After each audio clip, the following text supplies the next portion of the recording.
Hello students. देखिए बेटा, आज का जो टॉपिक है हमारे पास में एंगल ऑफ कांटेक्ट है। हमें क्या देखना है? Angle of contact. क्या होता है एंगल ऑफ कांटेक्ट? तो देखिए आपके पास जो हमने पिछले लेक्चर में देखा था, लिक्विड मेनिस्कस होता है। किस शेप के अंदर मेनिस्कस हो रहा है? कॉन्केव एंड कॉन्वेक्स शेप के अंदर। तो ये कॉन्केव और कॉन्वेक्स शेप जो है लिक्विड की मेनिस्कस शेप में आ रही है, तो वो किस कारण से आ रही है? तो डिपेंड करता है एंगल ऑफ कांटेक्ट के ऊपर। सबसे पहले हमें पता होना चाहिए एंगल ऑफ कांटेक्ट का मतलब क्या है। तो देखिए हम क्या बता रहे हैं, एंगल ऑफ कांटेक्ट। मान लो मैंने क्या लिया, ये एक कंटेनर लिया। सबसे पहले मैं लिख रही हूँ angle of contact. Angle of contact हमें निकालना है, तो इसको निकालने के लिए हम क्या करेंगे, कंटेनर कंसीडर करेंगे। और मान लो इस कंटेनर के अंदर हमने क्या लिया बेटा, लिक्विड फिल किया है। ठीक है, तो यहाँ पे हमारे पास में क्या आ जाएगा कि आपके पास में मान लो ये एक लिक्विड सरफेस है। ठीक है, तो हम क्या बताते हैं, देखो तीन तरह से मैंने पिछले लेक्चर में बताया था। देखो सरफेस टेंशन करवाया था, सरफेस टेंशन के बाद में मैंने एक्सेस ऑफ प्रेशर बताया था। ठीक है, तो एक्सेस ऑफ प्रेशर के केस में मैंने क्या बताया था बेटा, अगर आपके पास में लिक्विड का सरफेस प्लेन है, लिक्विड कॉन्केव शेप में मेनिस्कस हो गया, और लिक्विड जो है कॉन्वेक्स शेप में क्या हो गया है, मेनिस्कस हो गया, तो ये किस कारण से ऐसा हुआ? तो उसमें हम बात कर रहे थे ड्यू टू द एडहेसिव और कोहेसिव फोर्स।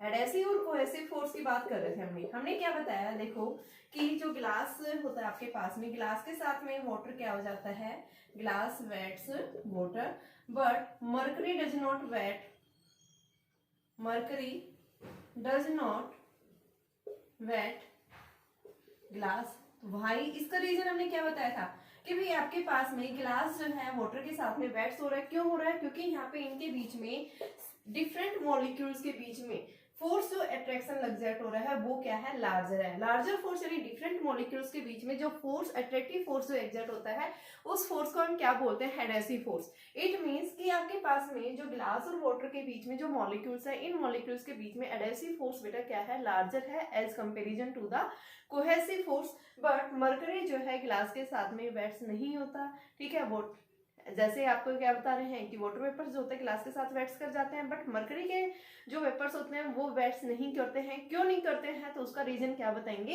कि यहाँ पे इस केस के अंदर एडहेसिव फोर्स कैसा होता है, वीक होता है। किसके कंपेरिजन?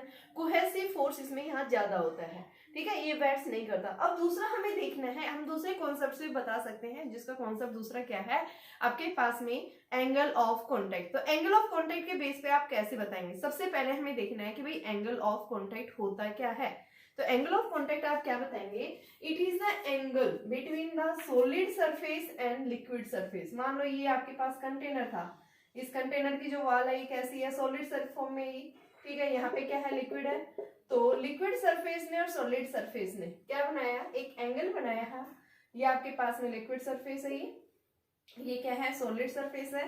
तो इन दोनों के बीच में जो एंगल बनता है, अगर हम एक टेंजेंट ड्रॉ करते हैं, लिक्विड सरफेस ने सॉलिड सरफेस के साथ में एक टेंजेंट ड्रॉ किया है, उस टेंजेंट ने सॉलिड सरफेस के साथ में एक एंगल बनाया, उस एंगल को ही हम क्या बोल रहे हैं, क्या है बेटा, वो एंगल ऑफ कांटेक्ट। तो एंगल ऑफ कांटेक्ट आप क्या बताएंगे, देखो कि अगर आपके पास में मान लो ये कंटेनर था, ठीक है, सॉलिड सरफेस आपके पास, मतलब आपके पास जो कंटेनर है जिसके अंदर आपने लिक्विड फिल कर रखा है, उस लिक्विड के अंदर हम क्या देखते हैं कि आपके पास में देखो यहाँ पे जो है ये क्या है बेटा, प्लेन सरफेस है।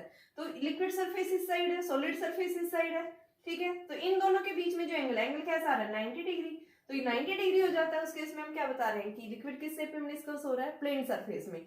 लेकिन अगर आपके पास में लिक्विड 90 डिग्री से लेस देन है या 90 डिग्री से ज्यादा है, तो उस केस में हम बात करेंगे कि हमारा जो लिक्विड है वो कॉन्केव शेप या कॉन्वेक्स शेप में क्या हो जाता है, मेनिस्कस हो जाता है। तो अब हमें इसी की बात करनी है कि मान लो जैसे कि बात किसके अंदर कर रहे हैं, क्या जनरली आप पानी की गिलास में पानी डालते हैं, क्या उसकी शेप ऐसी आती है? नहीं आती। किसके अंदर आता है बेटा, ये कैपिलरी ट्यूब के अंदर। आप देखोगे कैपिलरी ट्यूब लोगे, कैपिलरी ट्यूब क्या होती है, लॉन्ग नैरो ग्लास ट्यूब होती है। ठीक है, सुई के नीडल जो होती है, नीडल की तरह होती है। नीडल किसकी बनी होती है, लोहे की बनी होती है। बट जो कैपिलरी ट्यूब होती है वो कैसी बनी होती है बेटा, ग्लास की बनी होती है। उसके दोनों एंड्स कैसे होते हैं, ओपन होते हैं। लेकिन अगर हम क्या करें कि उस कैपिलरी ट्यूब को हम कहाँ इमर्ज कर रहे हैं, वाटर के अंदर, तो हम देखते हैं कैपिलरी ट्यूब के अंदर लिक्विड का लेवल क्या हो जाता है, राइज हो जाता है। ठीक है। अगर हम एक कैपिलरी ट्यूब को वाटर के अंदर इमर्ज कर रहे हैं तो हम क्या देखते हैं कि उस कैपिलरी ट्यूब के अंदर लिक्विड का लेवल जो है वो क्या हो जाएगा, राइज हो जाएगा। बट अगर हमने उसी कैपिलरी ट्यूब को मरकरी के अंदर डीप कर दिया तो हम क्या देखते हैं, लिक्विड का लेवल जो है क्या हो जाता है, फोर्स डाउन हो जाता है, उसमें कम हो जाता है, डिक्रीज हो जाता है। और लिक्विड की जो शेप आती है उसमें भी डिफरेंट टाइप्स की आती है, या तो कॉनकेव शेप में होगी या फिर कॉन्वेक्स शेप में होगी, वो डिपेंड करता है एंगल ऑफ कॉन्टैक्ट के ऊपर। तो एंगल ऑफ कॉन्टैक्ट आप क्या बता रहे हैं, एंगल ऑफ कॉन्टैक्ट का मतलब ये है कि लिक्विड सरफेस और सॉलिड सरफेस के बीच में अगर हम एक टेंजेंट ड्रॉ करते हैं, उस टेंजेंट ने सॉलिड सरफेस के साथ में जो एंगल बनाया है उस एंगल को ही हम क्या बोलेंगे बेटा, क्या है वो, एंगल ऑफ कॉन्टैक्ट। तो सबसे पहले हम बात करें कि लिक्विड जो है कॉनकेव शेप में कब मेनिस्कस होगा और कॉन्वेक्स शेप में कब होगा। तो बेटा कॉनकेव शेप के अंदर हम क्या बता रहे हैं कि अगर आपके पास में, जैसे मैंने बताया कि ग्लास वेट्स वाटर, ठीक है, तो मैंने वाटर के अंदर क्या लिया, ये ग्लास के अंदर मैंने वाटर फिल कर दिया, तो यहाँ पे जो लिक्विड की जो शेप आती है वो किस तरह से आती है, कॉनकेव शेप में मेनिस्कस हो जाता है। तो ये क्यों हो रहा है, क्योंकि यहाँ पे जो है क्या हो रहा है, adhesive force is larger, adhesive force is larger than cohesive force, cohesive force से लार्जर है एडहेसिव फोर्स। बट आपके पास में कॉन्वेक्स शेप में जब लिक्विड मेनिस्कस हो रहा है उस केस में हम क्या बताएंगे, कोहेसिव फोर्स लार्जर है एज कंपेरिजन टू एडहेसिव, ठीक है। तो हम सबसे पहले सिंपल वे में बताएंगे कि किस कारण से ऐसा हो रहा है, तो ड्यू टू द एडहेसिव और कोहेसिव का कॉन्सेप्ट बताएंगे। सबसे पहले हमने क्या किया कि कर्व्स, लिक्विड का जो कर्व सरफेस है, इस कर्व सरफेस ने क्या किया, एक टेंजेंट ड्रॉ किया सॉलिड सरफेस के साथ में, तो इन दोनों के बीच में जो एंगल बनता है इस एंगल को ही हम क्या बोलते हैं, क्या है वो, एंगल ऑफ कॉन्टैक्ट, ठीक है। तो एंगल ऑफ कॉन्टैक्ट की आप क्या डेफिनेशन बताएंगे, angle which the tangent, angle of contact is the angle with the solid surface is the angle, देखो आप क्या लिखेंगे, with the tangent to the liquid surface, which the tangent to the liquid surface, यानी liquid surface के साथ में अगर हम एक टेंजेंट ड्रॉ कर रहे हैं eight the point of contact, eight the point of contact of contact makes an angle with solid surface, solid surface के साथ में जो एंगल बनेगा यानी उसको हम क्या बोलेंगे, क्या है बेटा, वो आपके पास में एंगल ऑफ कॉन्टैक्ट, ठीक है। सॉलिड सरफेस के अंदर है ये, इसके अंदर इनसाइड द लिक्विड, अंदर की तरफ बनेगा ये, बाहर की तरफ नहीं लेना है, inside the liquid is known as angle of contact, क्या बोलते हैं उसको, एंगल ऑफ कॉन्टैक्ट। तो सबसे पहले आपने ये डेफिनेशन देखनी है, एंगल ऑफ कॉन्टैक्ट होता क्या है। एंगल ऑफ कॉन्टैक्ट हम क्या बता रहे हैं कि लिक्विड सरफेस ने, यानी जहां पे लिक्विड और सॉलिड जिस पॉइंट के ऊपर कॉन्टैक्ट में है, यानी इस पॉइंट के ऊपर ये मान लो कॉन्टैक्ट अपरमोस्ट सरफेस के ऊपर लेना है, तो यहाँ पे जिस पॉइंट के ऊपर ये कॉन्टैक्ट में है तो लिक्विड की सरफेस ने क्या किया, सॉलिड सरफेस के साथ में एक टेंजेंट ड्रॉ किया, टेंजेंट ने क्या किया, सॉलिड सरफेस के साथ में एक एंगल बनाया है और उस एंगल को ही हम क्या बोलते हैं, क्या है वो आपके पास में एंगल ऑफ कॉन्टैक्ट है, ठीक है बेटा। तो आपके पास में देखेंगे कि जब लिक्विड क्या हो जाता है, वेट्स हो जाता है वॉल्स के साथ में, कंटेनर की वॉल्स के साथ में, तो ये लिक्विड की शेप जो होती है वो कॉन्केव शेप में जो है क्या मेनिस्कस हो जाता है। तो ये किसके ऊपर डिपेंड करता है, एंगल ऑफ कॉन्टैक्ट के ऊपर। तो बेटा देखो यहाँ पे तो एंगल ऑफ कॉन्टैक्ट मैंने क्या बताया कि क्या है, बन रहा है 90 डिग्री बन रहा है। बट इस केस में अगर थीटा हमारे पास में, यानी इस एंगल ऑफ कॉन्टैक्ट की वैल्यू अगर लेस देन 90 डिग्री है तो उस केस में लिक्विड जो है वो क्या हो जाएगा, liquid surface meniscus in the shape of concave upward, ऊपर की तरफ कॉन्केव शेप में चला जाता है। ये पॉइंट्स याद रखना कि आपके थीटा जब लेस देन 90 डिग्री है तो उस केस में लिक्विड जब मेनिस्कस होगा किस शेप में होगा बेटा, ये कॉन्केव शेप में जो है क्या हो जाएगा, अपवर्ड डायरेक्शन में मेनिस्कस हो जाएगा। बट अगर आपके पास में सॉलिड सरफेस सरफेस, और ये देखो आपके पास में लिक्विड ऊपर की तरफ चला गया, नीचे की तरफ, तो इन दोनों के बीच में एंगल क्या बनेगा, थीटा बनेगा, जो मोर देन है theta is greater then 90 degree, और जब थीटा हमारा 90 डिग्री से ज्यादा जा रहा है उस केस में लिक्विड जो है किस शेप में मिनिस्कस हो जाता है, कॉन्वेक्स शेप के अंदर, यानी लिक्विड सरफेस जो होगा वो कैसे शेप में मिनिस्कस होगा बेटा, कॉन्वेक्स शेप के अंदर मिनिस्कस होगा। तो यही ध्यान रखना है आपने कि एंगल ऑफ कॉन्टेक्ट का क्या रोल है लिक्विड का मिनिस्कस होने में। ये हम किसके अंदर बात करेंगे, कैपिलरी ट्यूब के अंदर देखेंगे कि कैपिलरी ट्यूब के अंदर जब भी लिक्विड फिल करते हैं या मरकरी फिल करते हैं तो उस कैपिलरी ट्यूब के अंदर लिक्विड का लेवल राइज या फॉल होता है, ठीक है, तो उसके अपरमोस्ट सरफेस के ऊपर लिक्विड क्या हो जाता है, मिनिस्कस हो जाता है। तो हमें उसी शेप को देखना है, तो उस शेप को देखने के लिए ही हमने क्या दिखाया कि लिक्विड कॉनकेव शेप में कब मिनिस्कस होगा और कॉन्वेक्स शेप में कब मिनिस्कस होगा, हमें यही देखना है बेटा, ठीक है। तो आपके पास में ये क्या है कि एंगल ऑफ कॉन्टेक्ट, तो एंगल ऑफ कॉन्टेक्ट आप ध्यान रखना कि आपके पास में लिक्विड सरफेस जो है प्लेन सरफेस में कब होगा, प्लेन, कॉनकेव एंड कॉन्वेक्स। देखा आपने, ये कॉन्वेक्स में शेप में आ गया। यहाँ पे मैंने एंगल ऑफ कांटेक्ट जिसको मैं थीटा से डिनोट कर रही हूँ, और ये क्या बता रही हूँ, टेंजेंट ड्रॉ किया लिक्विड सरफेस के साथ में, ठीक है, जिस पॉइंट के ऊपर कांटेक्ट में है, तो टेंजेंट ने सॉलिड सरफेस के साथ में एक एंगल बनाया, उसको हम क्या बोल रहे हैं, क्या है वो, एंगल ऑफ कांटेक्ट है आपके पास में, ठीक है। तो एंगल ऑफ कांटेक्ट होता क्या है, ठीक है, ये किस केस में होगा, आपके पास में मरकरी के केस में होगा, सॉरी वाटर के केस में होगा, ये वाटर गिलास के अंदर है ये, और ये किस केस में, मरकरी के केस में। मरकरी के केस में ज्यादा जो है एंगल ऑफ कांटेक्ट की वैल्यू लार्ज होती है, मोर देन 90 डिग्री होती है, तो उस केस में हमारे पास ये आती है, ठीक है। अब मैथमेटिकली केस के अंदर हम लिक्विड देखेंगे नैरो ट्यूब के अंदर किस तरह से मिनिस्कस हो रहा है, तो ये तो हमने सिंपल डेफिनेशन पढ़ी है। अब ये एंगल ऑफ कांटेक्ट किसके फैक्ट पर डिपेंड करता है, तो बेटा ये डिपेंड करता है सबसे पहले सॉलिड और लिक्विड सरफेस के नेचर के ऊपर, ठीक है, दूसरा टेम्परेचर के ऊपर, तीसरा मीडियम के अंदर। तो क्या बताएंगे कि theta depends on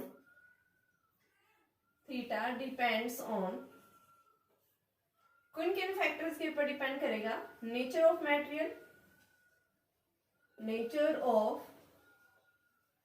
material of liquid surface and solid surface. Second है हमारे पास में टेम्परेचर। मेनली इन दो फैक्टर्स के ऊपर ये डिपेंड करता है, तो ये याद रखने आपने कि एंगल ऑफ कांटेक्ट क्या होता है, लिक्विड किस तरह से शेप में मिनिस्कस होगा, ठीक है। अब मैं मैथमेटिकली आपका इसका फॉर्मूला निकाल के दिखाएंगे कि एंगल ऑफ कांटेक्ट के लिए क्या फॉर्मूला होगा और किस तरह से लेस देन या 90 डिग्री की वैल्यू आ रही है।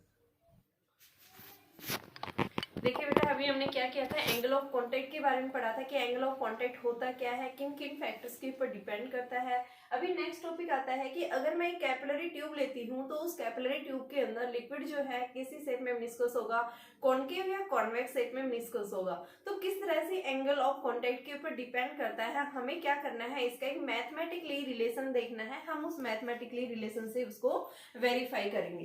तो इसको वेरीफाई करने के लिए हमने क्या लिया कि मान लो हमने कंसिडर किया कि जैसे ही लिक्विड सॉलिड सरफेस के साथ में कांटेक्ट में आता है, तो हमने क्या बताया, लिक्विड की हर एक मॉलिक्यूल्स के ऊपर यानी क्या एग्जर्ट हो रहा है, एक सरफेस टेंशन एग्जर्ट हो रहा है, वो सरफेस टेंशन क्या कर रहा है, उसके एरिया को मिनिमाइज कर रहा है, ठीक है। तो यहाँ पे इसी तरह से ही हमने क्या किया है, जैसे लिक्विड लिया है तो हमने वॉल के जो कंटेनर है, कंटेनर की वॉल्स के साथ में मान लिया कि इस कंटेनर के आउटसाइड जो सरफेस है उसको हमने क्या लिखा है, लिक्विड के वेपर्स दिखा दिए, ठीक है। तो यहाँ पे देखो मैंने क्या दिखाया कि आपके पास लिक्विड, ये जो पॉइंट मैंने क्या माना, मान लो ए पॉइंट है, सबसे पहले लिक्विड और क्या है, सॉलिड, ये एक दूसरे के साथ स्टिक हो रहे हैं। किस कारण से स्टिक होते हैं, due to the adhesive force. तो हेडेसिव फोर्स जो लग रहा है वो कहाँ लग रहा है, एफ ए क्या है, यहाँ पे एडहेसिव फोर्स दिखाएंगे, क्या है बेटा, हेडेसिव फोर्स है F A.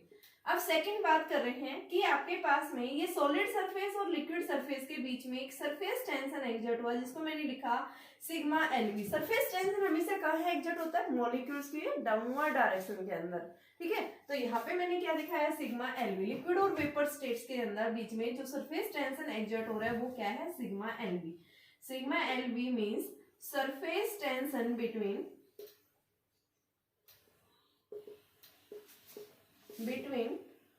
liquid and vapor states,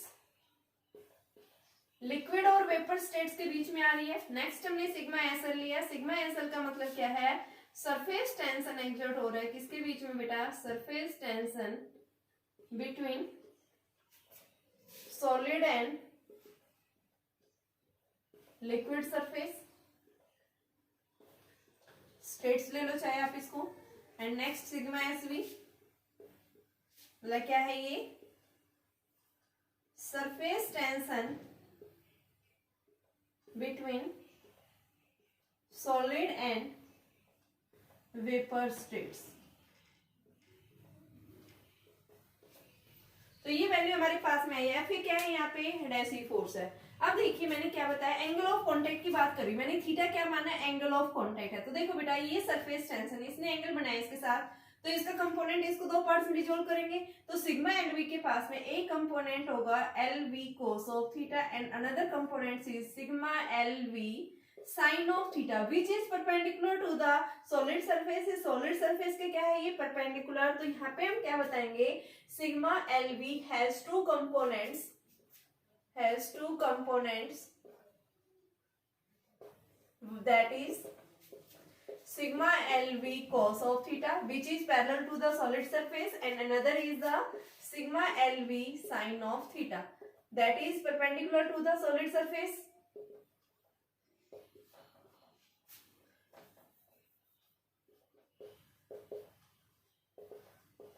solid surface के ये पैरेलल एग्जर्ट हो रहा है, ये कैसे एग्जर्ट हो रहा है, परपेंडिकुलर एग्जर्ट हो रहा है। ठीक है बेटा, तो इससे होगा क्या अभी, तो देखिए वेरियस, इस पॉइंट के ऊपर वेरियस फोर्स एग्जर्ट हो रहे हैं एक पॉइंट के ऊपर, तो एड लिखेंगे at the point A, at point A various forces are exerted, यानी एफ ए हेडेसिव फोर्स जो है वो सिग्मा एलवी साइन थीटा से बैलेंस हो रहा है।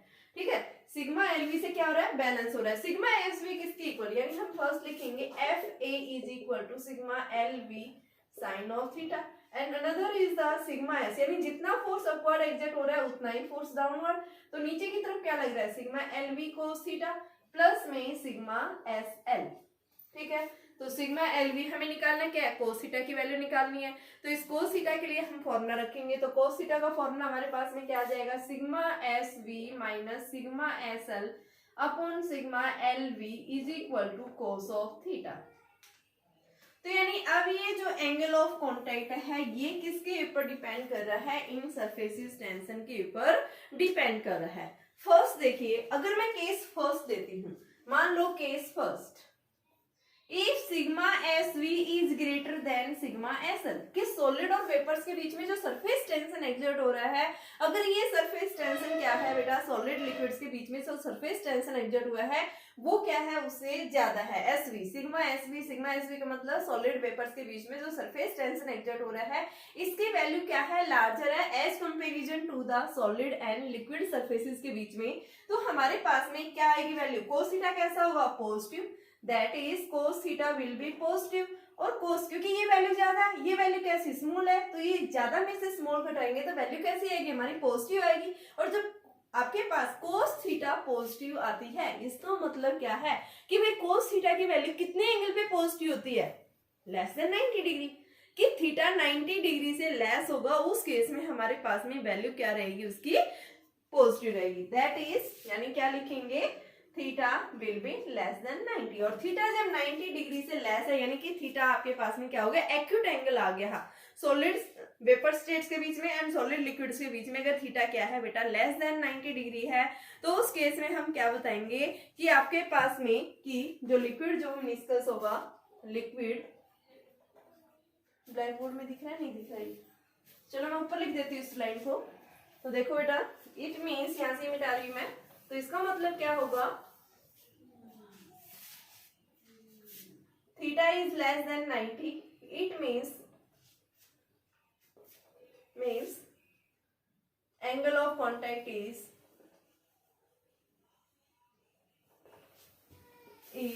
एक्यूट। कैसा एंगल हो गया, एक्यूट एंगल हो गया। और जब एक्यूट एंगल होगा तो उस केस में हम क्या बताएंगे, liquid meniscus in concave upward, concave upward direction में क्या हो जाएगा, लिक्विड मेनिस्कस होगा। ठीक है, सेकेंड केस, केस 2। केस 2 क्या कहता है अभी हमारे पास में? केस 2 ये है कि अगर आपके पास में sigma S L is more than sigma S we, तो इसका मतलब कोस थीटा आपका नेगेटिव हो गया। कोस थीटा नेगेटिव हो गया, इसका मतलब थीटा क्या है? Greater than 90। और थीटा जब ग्रेटर देन 90 है, इसका मतलब एंगल ऑफ कॉन्टेक्ट आपका क्या है? Angle of contact is obtuse. Obtuse होगा तो उस केस में क्या होगा? आपका लिक्विड जो मेनिस्कस होगा, liquid is meniscus in convex. ठीक है, यानी अब इस केस में लिक्विड जो है इस तरह की शेप ले गई, वर्टिकली अपवर्ड, ये नीचे की तरफ, उसमें तो ऊपर की तरफ ले लेते हैं, ये अब ऐसे होगा। ये मरकरी के केस में होता है, जब भी आप कैपिलरी ट्यूब लेते हैं ना, कैपिलरी ट्यूब में जब आप क्या कर रहे हैं? मरकरी फिल करते हैं, तो लिक्विड उसमें मेनिस्कस होगा। किस तरह से मेनिस्कस होगा बेटा? कॉन्वेक्स शेप की में क्या आ जाता है? मेनिस्कस होगा। तो उस केस में हमारे पास में ये एंगल ऑफ कॉन्टैक्ट ही आ जाता है, मोर देन जो क्या है? 90 डिग्री। इस केस में क्या था? लेस देन 90 डिग्री था। इस केस में क्या आ रहा है? मोर देन 90 डिग्री आ रहा है। इसका मतलब क्या है कि आपके पास में सॉलिड और लिक्विड से, ये किस केस में? कि लिक्विड मेनिस्कस कॉन्केव शेप में किस में होगा? वाटर और ग्लास के बीच में। और लिक्विड जो है कॉन्वेक्स शेप में कब मेनिस्कस होगा? अगर हमने कैपिलरी ट्यूब के अंदर क्या फील कर रहे हैं? मरकरी फील करते हैं, तो उस केस में हमें ये सिचुएशन देखने को मिलती है। थर्ड केस में क्या ले रही हूं? अगर मान लो आपके पास में सिग्मा एस वी किसके इक्वल हो जाता है? सिग्मा एस एल के इक्वल हो जाता है, तो उस केस में हमारे पास वैल्यू क्या आएगी? तो थर्ड केस आप क्या लिखेंगे? इफ केस थर्ड,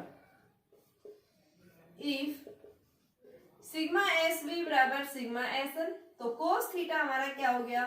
0 हो गया बेटा। कोस थीटा 0 कितने एंगल पे? 90 डिग्री, तो थीटा क्या आ गया? कोस 90। तो थीटा का मतलब क्या हो गया? 90। और जब थीटा 90 डिग्री होता है तो लिक्विड प्लेन सरफेस में क्या होगा? मेनिस्कस होगा। ठीक है, तो लिक्विड की शेप कैसी होगी? प्लेन। ठीक है, तो ये आपके पास प्योर वाटर के अंदर आप देख लेते हैं ये कि अगर आप किसी कंटेनर में ले रहे तो लिक्विड की जो शेप होगी वो कैसे मेनिस्कस होगी? एक प्लेन शेप में। तो ये था हमारे पास में कि लॉन्ग नैरो ट्यूब लेते हैं तो उस लॉन्ग नैरो ट्यूब में लिक्विड किस तरह से मेनिस्कस होगा, तो उस केस में हमारे पास में बेटा ये रिजल्ट होगा उसका।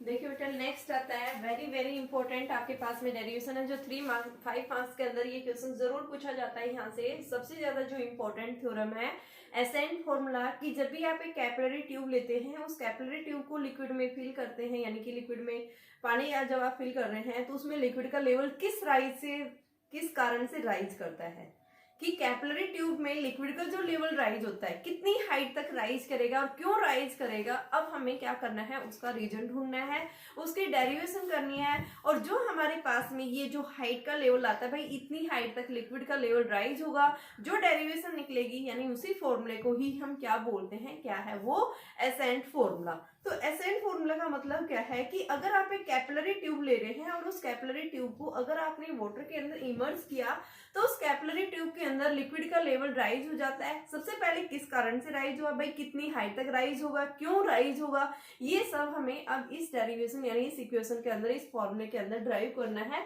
तो कैसे लेंगे? देखो मैंने क्या लिया, एक कंटेनर लिया, इस कंटेनर में मैंने लिक्विड फिल कर रखा, मान लो वाटर है, ये क्या है? वाटर। इसके अंदर अब मैंने कैपिलरी ट्यूब ली, ठीक है, ये कैपिलरी ट्यूब है जिसकी हाइट हमने क्या, हाइट हमें नहीं पता है, लॉन्ग नैरो ट्यूब है, इसको हमने इमर्ज किया। तो जैसे हम इसको इमर्ज करते हैं इस कैपिलरी ट्यूब को वाटर के अंदर, तो हम क्या देखते हैं कि h हाइट तक लिक्विड का लेवल क्या होता है? इसमें राइज करता है। तो हमें क्या करना है? इस h हाइट तक की वैल्यू को डिटरमाइन करना है। उसके बाद में लिक्विड की जो शेप हो रही है वो क्या हो रहा है? इस तरह से मेनिस्कस हो रहा है कॉन्केव शेप के अंदर। ठीक है, ये ऐसा देखो, ये है आपके पास में कैपिलरी ट्यूब, वाटर लिया है मैंने, बेटा ध्यान से समझना है इसको। ये हमने कैपिलरी ट्यूब ली और मैंने देखो, मैंने डायग्राम इसलिए पहले बना दिया, देखो मैं एक बार समझा देती। मैंने ये कैपिलरी ट्यूब डाली है, तो इसके अंदर ये वाटर था यहाँ पे इस कंटेनर के अंदर, और जैसे मैं इसको इमर्ज कर देती हूँ तो यहाँ पे अपर मोस्ट सरफेस के ऊपर लिक्विड इस तरह से मेनिस्कस हो जाएगा। कॉन्केव शेप में अभी हमने बात की थी, भाई वाटर के अंदर अगर हम कैपिलरी ट्यूब को डाल रहे हैं तो लिक्विड का लेवल बढ़ेगा, उसमें लिक्विड कैसे शेप में मेनिस्कस होगा? कॉन्केव शेप में। तो यहाँ पे मान लिया कि हमने h हाइट, यहाँ तक की जो हाइट है ये हमें पता है कि h हाइट तक लिक्विड क्या हो गया?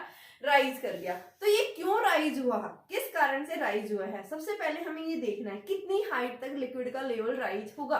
तो इसको देखने के लिए सबसे पहले हमने क्या लिया, लिक्विड मिनिस्कस शेप में हो रहा है, तो हमें तो पूरा तक यहाँ तक का चाहिए ना, तो इसको निकालने के लिए हमने क्या लिया, यहाँ पे इसको एक स्फेयर की फॉर्म में ड्रॉ कर लिया, इस तरह से स्फेयर। मान लो स्फेयर बनाई, स्फेयर की जो रेडियस है वो क्या है, आर रेडियस है इसकी, यहाँ से यहाँ तक की भी हाइट है आर है। ठीक है बेटा, इस तरह से हम कंसिडर कर रहे हैं इसको। अब देखो होगा क्या, सबसे पहले इस कंटेनर की यानी कि जो लिक्विड मिनिस्कस हुआ है, ये लिक्विड था ना यहाँ पे, तो ये लिक्विड और सॉलिड सरफेस, सॉलिड सरफेस ये है क्योंकि किसकी वॉल्स है, आपके पास में कैपिलरी ट्यूब है, तो इनके बीच में एक एंगल बना जिसको हम एंगल थीटा ले रहे हैं। सरफेस टेंशन एग्जर्ट हुआ नीचे की तरफ, जितना सरफेस टेंशन नीचे की तरफ एग्जर्ट होगा, न्यूटन्स थर्ड लॉ के according every actions are equal but opposite in a reaction. ठीक है, every reactions are equal but opposite in direction लेंगे, तो डायरेक्शन यानी ये नॉर्मल रिएक्शन डालेगा इसके ऊपर, जितना नॉर्मल टेंशन एग्जर्ट हो रहा है उतना ही इसके वर्टिकली अपवर्ड डायरेक्शन में एक फोर्स लगेगा जो किसके इक्वल लगेगा, टेंशन के इक्वली, और उस फोर्स को हम क्या बोल देते हैं, क्या है वो, नॉर्मल रिएक्शन। तो यहाँ बेटा एंगल थीटा बना रहा है, तो यहाँ पे भी क्या बनाएगा, एंगल थीटा बनाएगा। तो यहाँ से इस आर के दो components, first is the R cos theta, second is the R sine theta. Similar आप इधर दिखाएंगे, यहाँ पे भी यही सिचुएशन बनेगी, तो इस केस में भी ऐसे जाएगा, ये थीटा बना तो ये क्या आ गया, आर कोस थीटा आया, और ये क्या आया यहाँ से आर साइन थीटा। तो ये आर साइन थीटा जितना इधर लग रहा है उतना इस साइड, ये दोनों क्या कर देंगे, एक दूसरे को कैंसिल आउट कर देंगे। तो यानी इस कैपिलरी ट्यूब के अंदर जो लिक्विड का लेवल राइज हो रहा है वो कौन कर रहा है, आर कोस थीटा। कि नॉर्मल रिएक्शन का जो कंपोनेंट है आर कोस थीटा, ये क्या कर रहा है, इस लिक्विड के लेवल को राइज कर रहा है। कितनी हाइट तक राइज करेगा, अब हमें ये देखना है। तो हाइट का मतलब कि जितना फोर्स ये ऊपर की तरफ लग रहा है, अगर यही फोर्स डाउनवर्ड डायरेक्शन में जितना फोर्स लगेगा, अगर वो दोनों फोर्स यानी अपवर्ड फोर्स और डाउनवर्ड फोर्स जैसे इक्वल हो जाते हैं, तो उस केस में हम क्या बताएंगे कि वो कंडीशन क्या बन जाती है, इक्विलिब्रियम नेट फोर्स 0 हो जाता है। तो यानी उस केस के उसके बाद में यहाँ पे जैसे फोर्स इक्वल हो जाते हैं, जितना फोर्स वर्टिकली अपवर्ड लग रहा है उतना ही फोर्स अगर डाउनवर्ड लग रहा है, तो यानी जैसे फोर्स बिकम्स इक्वल्स हो जाते हैं, तो उस केस में हम क्या बताएंगे कि अब इस कैपिलरी ट्यूब के अंदर इससे ज्यादा लिक्विड का लेवल राइज नहीं करेगा। तो हमें क्या करना है, अब उसी हाइट को डिटरमाइन करना है। तो इस हाइट को डिटरमाइन करने के लिए मैंने क्या लिया, देखो मैंने ये दिखाया, टेंशन दिखाया, यहाँ पे नॉर्मल रिएक्शन, नॉर्मल रिएक्शन को मैंने दो पार्ट्स में डिसॉल्व कर दिया, R cos theta and R sine theta.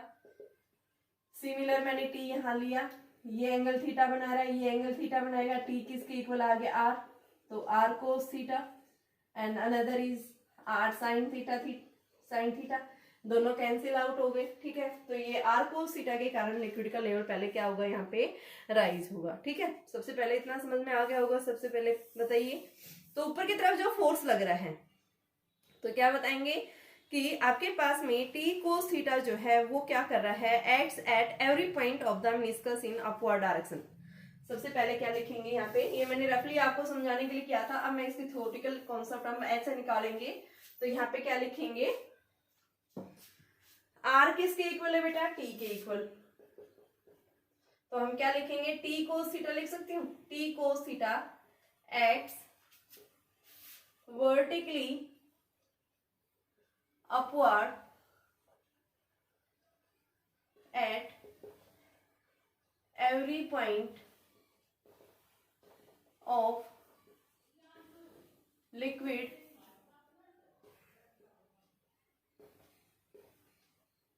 meniscus which rise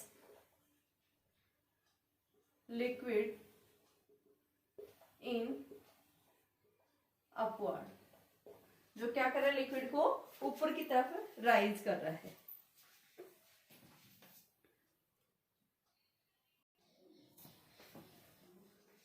तो यानी हमारे पास में क्या आ गया बेटा, टी कोस थीटा की वैल्यू आ गई, जो कहाँ एग्जर्ट हो रही है, ऊपर की तरफ एग्जर्ट हो रही है। ठीक है, तो टी कोस थीटा यानी इस टी कोस थीटा के कारण ही क्या हो रही है, वैल्यू लिक्विड की लेवल इस कैपिलरी ट्यूब में राइज कर रही है। कितनी हाइट तक, एच हाइट तक। हाइट बेटा एच हम यहाँ तक लेंगे क्योंकि उसके बाद में इसकी शेप जो है कॉन्केव शेप में मेनिस्कस हुआ है, ये इस तरह से मेनिस्कस हुआ है, तो इसकी वैल्यू हम निकालेंगे।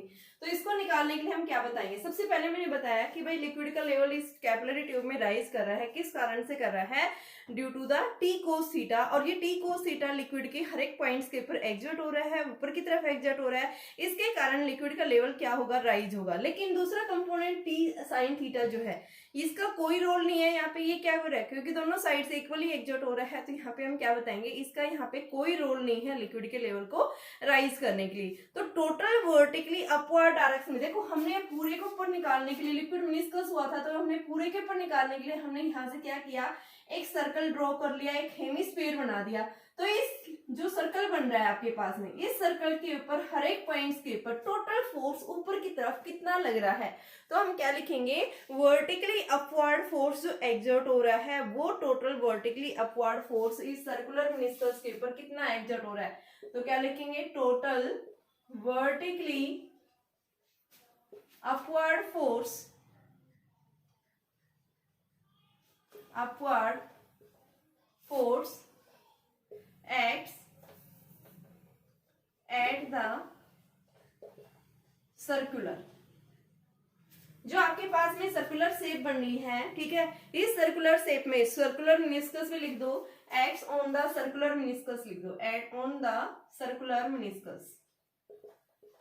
किसके इक्वल होगा बेटा, ये आपके पास में यहाँ पे हम लिखेंगे भाई फोर्स कितना लग रहा है, टी कोस थीटा, उसकी लेंथ क्या है आपके पास में, देखो एस आपने पढ़ा था ना, सरफेस टेंशन क्या होता है, एफ बाई एल होता है ना, तो एफ निकालना है तो उसको हम क्या लिखेंगे, एस इंटू एल। अब एस किसके इक्वल है, सरफेस टेंशन, सरफेस टेंशन का कंपोनेंट क्या है, टी कोस थीटा, और बेटा लेंथ क्या है, सर्कुलर की जो लेंथ होती है वो सरकमफ्रेंस, सरकमफ्रेंस क्या है, इसकी जब रेडियस आ रहा है तो 2 पाई आर हो गया ये हमारे पास में।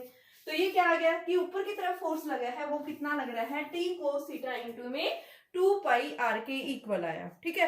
अब देखो हम क्या बता रहे हैं, जितना फोर्स, देखो ये लिक्विड का लेवल कितनी हाइट तक राइज करेगा कि जितना इसका वेट जो है एग्जर्ट हो रहा है, यानी नीचे की तरफ वेट भी तो एग्जर्ट होगा ना बेटा, इस लिक्विड का लेवल राइज कर रहा है, तो जितना ऊपर की तरफ फोर्स लग रहा है अगर वो फोर्स किसके इक्वल हो जाता है, लिक्विड के वेट के इक्वल हो जाता है, क्योंकि जैसे जैसे मोटर राइज करेगा इस कैपिलरी ट्यूब के अंदर तो लिक्विड का जो वेट है वो भी क्या होता जाएगा, इंक्रीज होता जाएगा।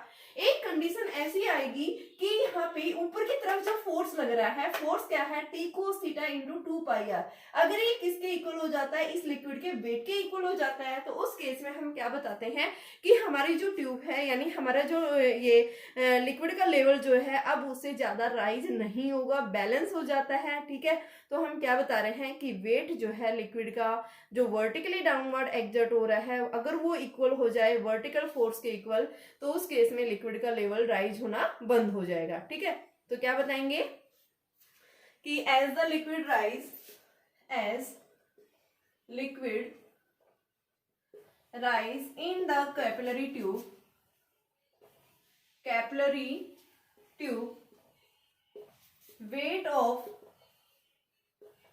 weight of liquid also increase, and at a particular condition, at a particular point, weight of liquid will becomes equal to vertical upward force। जो वर्टिकल अपवर्ड फोर्स लग रहा है उस वर्टिकल फोर्स के इक्वल हो जाता है, उस केस में आप क्या बताएंगे, हमारी जो लिक्विड का लेवल अब उससे आगे राइज होना क्या हो जाएगा बेटा, बंद हो जाएगा, ठीक है। तो liquid stops rise, the liquid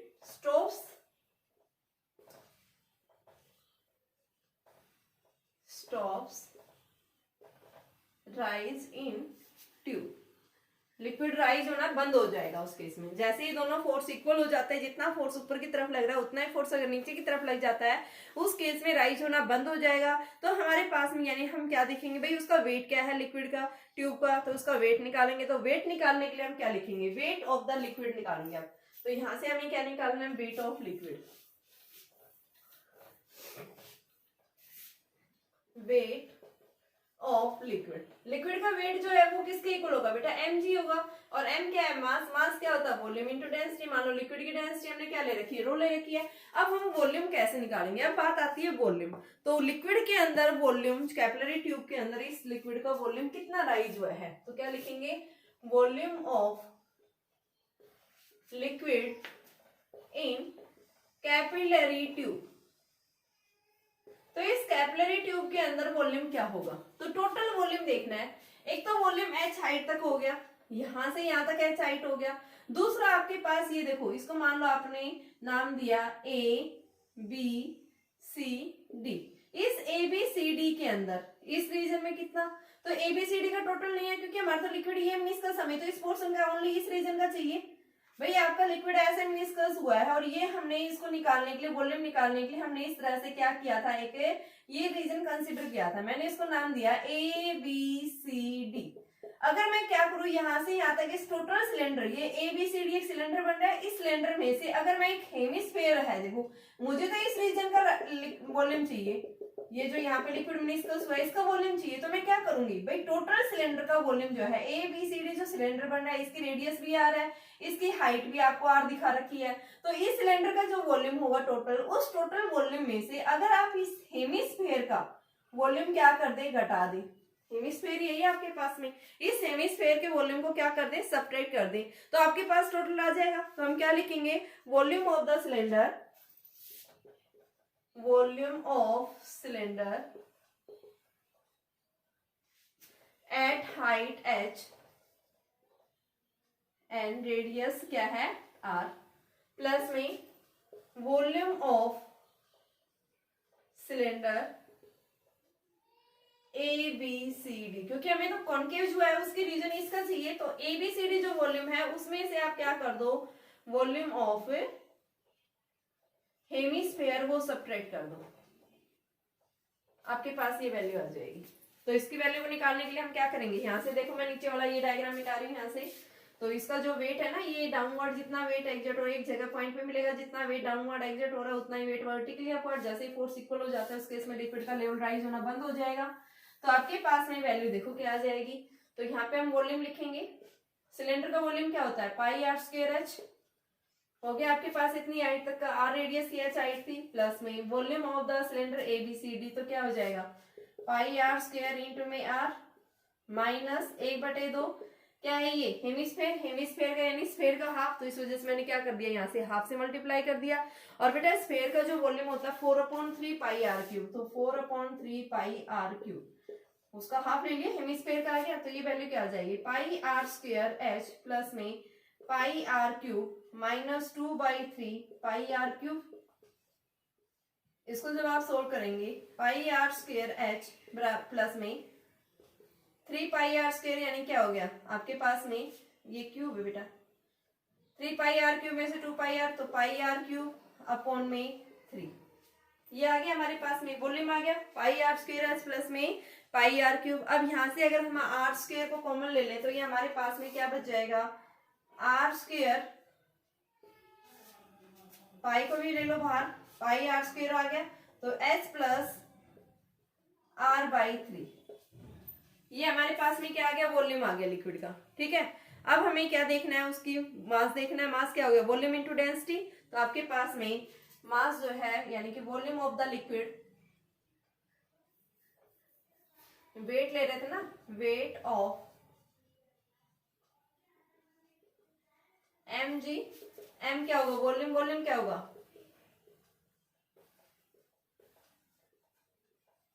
mass volume हो गया, mass volume into density, density rho है इनटू में जी, ले लिया बेटा।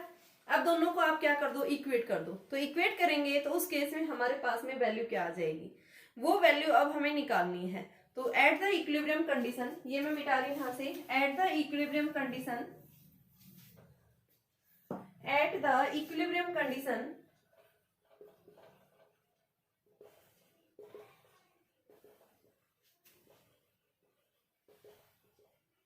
इक्विलिब्रियम कंडीशन के ऊपर हमारे पास क्या होगा कि जो आपके पास में फोर्स जो लग रहा है वो किसके इक्वल है, ये वर्टिकली फोर्स है,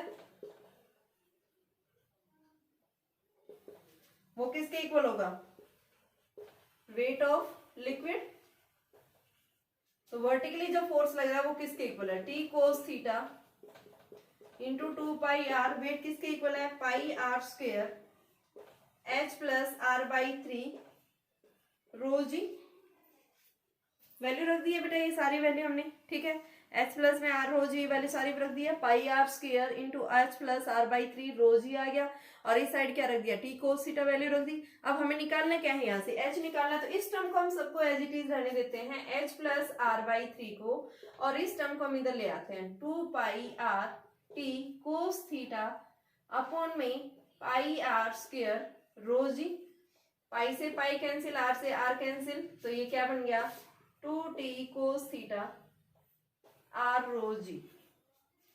तो यहां से हमारे पास में वैल्यू जो आई है वो किसकी इक्वल आई है, h plus are by 3 2t cos theta upon में, अब आपके पास ट्यूब कैसी है, लॉन्ग नैरो है, tube is long narrow, long narrow होने की वजह से r बाई 3 क्या है, वेरी स्मॉल, तो इसको टर्म को हम क्या कर देंगे, नेग्लेक्ट, तो आपके पास h क्या आ गया 2t कोस थीटा अपॉन में r रो जी, ये वैल्यू आ गई बेटा। देखो कुछ नहीं किया मैंने, सबसे पहले लिक्विड का लेवल राइज हुआ, आर कोस थीटा क्या करेगा, लिक्विड के लेवल को राइज करेगा, कब तक राइज करेगा, जब तक कि ऊपर वाला फोर्स क्या ना हो जाए, लिक्विड का लेवल भी तो वेट इंक्रीज होगा ना बेटा, तो जैसे ये वेट क्या हो जाए आर कोस थीटा के इक्वल हो जाता है, उस केस में ये क्या हो जाएगा इक्विलिब्रियम में, तो हमें सबसे पहले उसका वेट निकालना है, वेट निकालने के लिए हमें क्या चाहिए, वेट होता है mg, m के लिए क्या होगा वॉल्यूम इनटू डेंसिटी, तो वॉल्यूम हम कैसे निकालेंगे कि आपका h हाइट तक जो लिक्विड भरा है वो, प्लस में जो लिक्विड मिनिस्कस हुआ है उसका वॉल्यूम, तो उसका वॉल्यूम निकालने के लिए यहाँ तक तो हमारा निकल जाएगा भाई, रेडियस आ रहा है, हाइट h है, अब ये मिनिस्कस हुआ है, इसका हम कैसे निकालेंगे, तो आपके पास में ये हमने क्या ले लिया, एक सिलेंडर ले लिया ABCD, इसमें से अगर हम एक हेमिस्फीयर का वॉल्यूम घटा दे तो जो लिक्विड मिनिस्कस हुआ है इस रीजन का आ जाएगा, तो हमने क्या कर दिया, सब्ट्रैक्ट कर दिया, ठीक है, तो ये क्या आ गया आपके पास वॉल्यूम, अब वेट क्या हो गया, मास इंटू में जी होता है, तो मास की जगह वॉल्यूम इंटू डेंसिटी मैंने पुट कर दिया, ठीक है, और पुट करने के बाद फिर मैंने इक्विलिब्रियम की कंडीशंस लगा दी है, तो यहां से हमारे पास में क्या आ गया, ये एसएन फॉर्मूला बोलते हैं, जो क्या है 2t cos थीटा अपॉन में r रो जी, t क्या है यहाँ टेंशन, थीटा क्या है यहाँ एंगल ऑफ कॉन्टेक्ट, r क्या है रेडियस ऑफ ट्यूब, रो क्या है डेंसिटी, और g क्या है बेटा एक्सेलरेशन ड्यू टू ग्रेविटी।